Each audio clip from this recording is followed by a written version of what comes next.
morning, this is Lisa with Adam Medical. I just wanted to do a quick review over the Adam 103 warmer. Before I even turn it on, I always like to show people that the foot pedals as well as the exam light will work even though it's not turned on yet, but plugged in.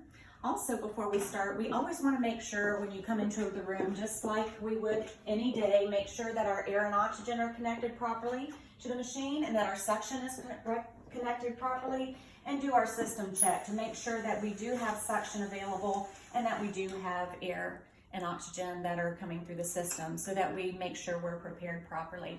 And as I go through this, I want to just remind people that we want you to refer for any specific questions to our owner's manual and user manuals. And I'll go ahead and start. The good thing about this is it goes very low, which is nice for me because of my height. So whether you're 7 feet tall or 5 foot tall, you're going to have an ergonomic work level. But it's also designed to go nice and low so that mom can bond with baby easier even after a C-section. So we'll begin with the on button here. It takes a few seconds to do a quick self-test and then it's all set to go. It's always going to come on to what it was on last time. So there's no factory presets or defaults. So if you have it set properly, all you have to do is push your buttons. Again, we're on. We have our 3 modes of warming here. The baby icon is your servo mode. The little icon here is representative of the heater head. That would be your manual mode, and then the preheat. Now our buttons are press and hold so that we don't accidentally wipe it or someone touch it and accidentally increase our power. So what we'll do is press and hold. Right now I'm on the servo mode. As our values are flashing, we have the ability to change. Right now it's beeping, this little alarm here, because we don't have a temp probe on.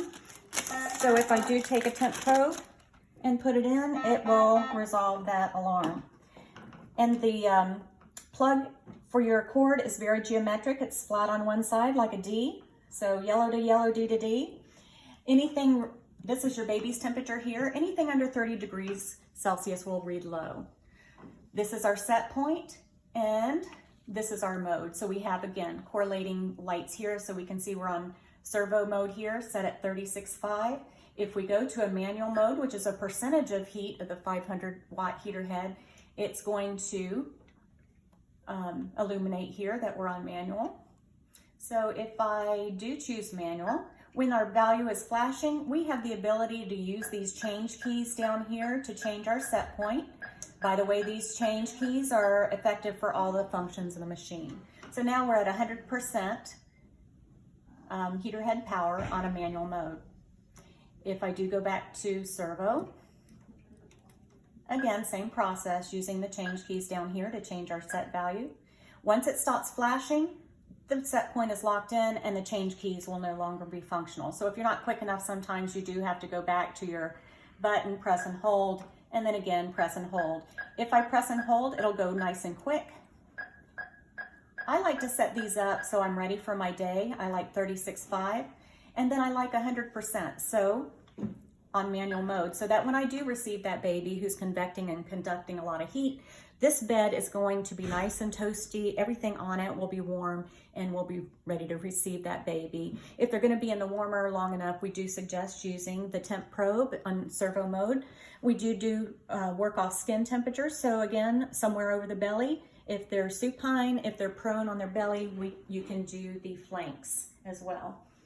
So, and always of course use your temp probe cover. So to get to preheat, if I just press and hold preheat, you'll notice I can't get there because we consider preheat part of the manual mode because we're choosing the temperature, the baby is not controlling it. So to get to the preheat function, we press and hold manual and then press preheat. Now you can see we are in preheat mode here. What preheat mode is really to preheat your warmer head, not your bed. So preheat you keep on while mom's in labor and so that the machine's very quick to react to what your needs are. So preheat is going to give you 100% power of this 500 watt heater head, and then it's going to drop down to 30% and stay there with no alarms. That's the beauty of preheat. But before your baby arrives, you go ahead and switch it into a servo mode, manual mode. I like 100% again because that baby's going to be cold and losing a lot of heat quickly and wet.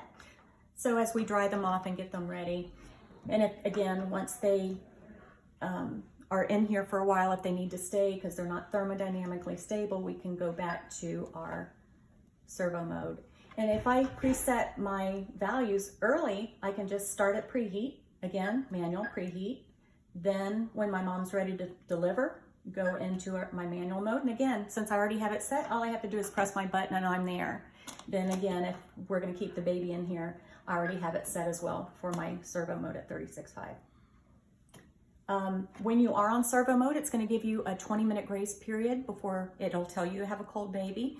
Unless the patient's temperature reaches your set point and drops a degree or more below, or reaches set point and raises a degree or more above your set point, even in that 20-minute period, it's kind of like all bets off, it'll let you know. So, and when you're on manual mode, anything over 30% heat every 15 minutes, like all warmers, will give you an alarm saying check baby. And this is our check baby alarm. We're right up here. It'll illuminate as well as give you an audible and a visual alarm here. So our warmer is going to turn your heat down to 0 when it does the check baby alarm. And the rationale is we'd rather your baby cool off a little bit than overheat if we're detained for a minute. All you have to do to restore your power and heat to the baby is what we'd do anyway. Come in and push our alarm silence button. It'll reboot your heat to whatever you had it at. The alarm panel up here, the little plug here, makes sure that we know we're plugged into power. We don't have a battery on this one, but if we lose power, the little plug with the X will be illuminated. There's a little crescent wrench here. That would be our like our check engine light. If that's illuminated, try turning it off and back on to reboot the system. If that clears your little alarm here of your crescent wrench, then you're free to use it. If it remains illuminated, please take it out of service and have Biomed look at it. The little bell here with the X through it means our alarms are on standby or silent. And the little thermometer here means our baby's temperature is out of range. And we saw this one earlier. If we are on a servo mode, let me put it back to servo, and I do not have a temp probe in, it will, sorry, my hands are slippery, it will alarm with that little upside down lollipop I refer to it as. When you plug this back in, it should turn that off. Now, if you have a damaged cord and everything's, let's say that alarm's going off, but everything seems fine, do consider that it might be a problem with your temp probe and replace it. And if that doesn't clear it, let us know. This heater head is designed to swing out of the way. If mom and baby are doing some kangaroo here, we can put it on a manual mode or even a servo mode and let the baby's temperature probe stay on if it's close enough. Give mom and baby a little supplemental heat. Or if I'm over here doing some care, I can aim the heat and the dimmable exam light to the bed surface and not be in the heat myself. Anytime it is tilted, you'll get that little tilt alarm. It just reminds you when you're done to put it over the proper position of the bed, and that will resolve. You'll see a little footprint here. It's for a secondary temperature probe I doubt you'll ever use. They use it in Europe a lot, but it'll be a temperature probe they put on an extremity, so I'm not going to go into that too much since you probably will never use it. If you are a Fahrenheit fan, there is a Fahrenheit button, or Celsius. And then down here, this is our APGAR timer. If we touch it, it's going to do a full 60-minute count, but on minutes 1, 5, and 10, it will give you your reminder to do your APGAR score. But it makes a good timer also if you're doing either golden hour time or timing a umbilical line placement or whatever you need a little basic timer for. It'll do that full 60-minute count, and I'll let it run here. Next is our pulse oximeter module, and I'm going to go ahead. We asked that with all pulse oximeters on babies to connect it to the baby first, because once we connect the sensor to the cord, it automatically turns on the module. So if you're plugged in and then put it on the baby, it's going to be alarming while you try and get it on the baby. Brand new. So once I connect the sensor to the cord, it turns on the module. And then you'll see the little strength of the waveform here. And by the way, I have had 2 cups of coffee. That alarm is our 1-minute APGAR, by the way. All right, there's my strength of my pup. Now the reason it's alarming is because my low heart rate limit is alarming. To change that, we use the button here with the up and down. You'll see that's off. That's our high oxygen saturation alarm limit. There's our low set at 90, pardon me. Let me turn the alarm off, that would be distracting. Again, go to 90. If I want to set it to 85, again, using the same change keys. Once that stops flashing, it's locked in. If I want to change my heart rate, again, that's high oxygen saturation, low oxygen saturation, high heart rate, again, using the change keys as needed, and then go back to heart rate. So it's alarming because mine's not a neonate. I do always tell people, make sure your alarm limits are set properly, because if I change this for what would be appropriate for me and no one else saw it, your baby's heart rate would not be alarming until it reached that. So again, once you check your gases and your suction on this, just go through and see what your values are, 85, 180, and now again, I'm going to bring that back up to 100. Now, there's 3 different sensitivity modes. APOD is really used and it's less sensitive, so you'll have less alarms, but it's not as sensitive. Normal is what you'll use most of the time. You're going to get more accuracy with less alarms. And then there's max, which if you have a baby that has, as all babies do, a little peripheral circulatory insufficiency or just not pinked up yet, and you can't get a pulse ox, go to max. You'll get more alarms on max, but you will be able to get a pulse ox reading. So most of the time, again, using that sensitivity button here, we're going to be on normal. Now to turn off the pulse oximeter, you just connect the sensor from the cord. It'll alarm. Well, I have my alarms off, but just turn the alarm silence button off and it turns off your module. And again, the light. And from here down is our resuscitation module. Suction. We have the suction connected to the bed, and I'm trying to see where your suction is coming up to. I believe your head up here. So you would have your suction tubing, and you're going to hear it's not leaking. This is where the excess suction will come off the back. You'll feel it also, the little air coming. It's not leaking, it's just the way it's designed so we don't cause too much suction. And the suction will connect to in the back. And then you can use your dial to change or increase your suction. And it is right in there somewhere. I'll let my Vanna light show you. All right, so that's suction again, your strength for your sections here. From here down, we have our oxygen module. We do have a blender that works for the 2 flow meters. The one on the left would be for your your bag mask or blow-by or nasal cannula. And then the one on the right would be for your T-piece resuscitation. There is an adjustment knob if you are using your T-piece resuscitation. You turn it up to 10, of course, and then you can increase your peak inspiratory pressure here. And of course, on the T-piece, if you use that, it would be on your T-piece itself for your peak. Little door here, this is just for your T-piece to increase your peak, your maximum peak inspiratory pressure can be adjusted here.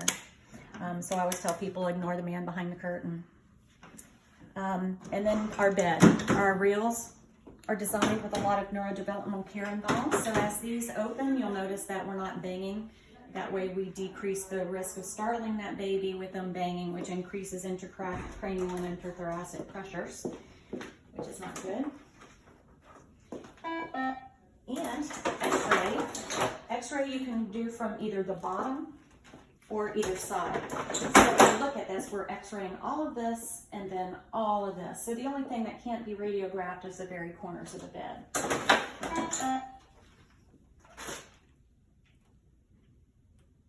Turn that up.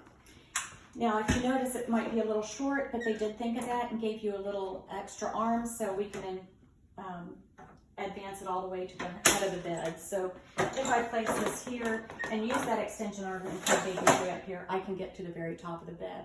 Now, and this can be stored in any of the areas. There is a lever down here, similar to what you'd have in the older car seats. If you pull it towards you, you can do your tilt. And it rests nicely in a little comfort zone. You'll feel it when you tilt it. because when we do weigh a patient, we always want to make sure that they're basically flat. And main thing with any in-bed scale when you're weighing is proper technique. When we weigh ourselves at home, we certainly bring our scale away from the wall, make sure that towels or anything are not touching it, and then we stand there nice and still and we get our weight.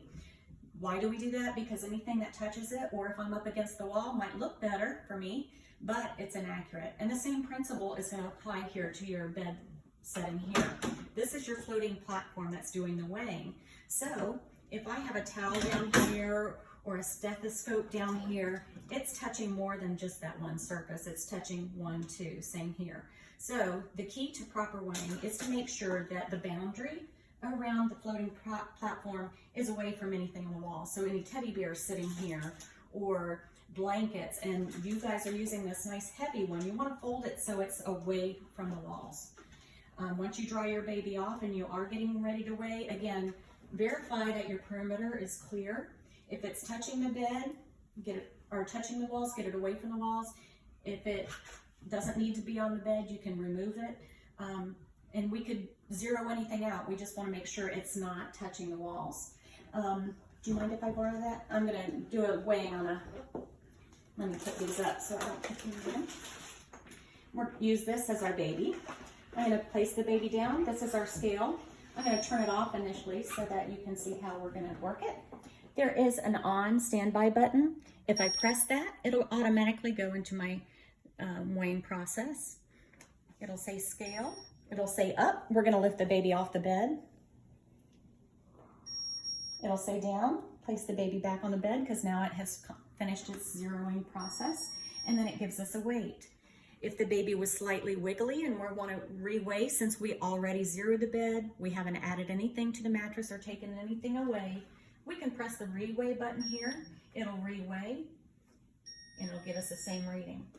There is a button here called units. If I press and hold unit button, it will show me pounds and ounces. When I release it, it resorts back to the grams and kilograms as mandated by Joint Commission. So, again, if you wanted to re-weigh, you can just push re-weigh again. These buttons are calibration buttons you won't use. Those are for Biomed to verify the weight is accurate. Next, the foot pedals here go up and down. And the wheels are designed to be nice and quiet roll so they can glide over any threshold. And all these things are movable. What I can do over here, I can do on the other side. I can move this over there if it's more practical, same with the shelf. And I think that's it. If you have any questions or any situations arise, you need clarification, please feel free to reach out to one of your clinical application specialists. Y'all have a good day. Thanks.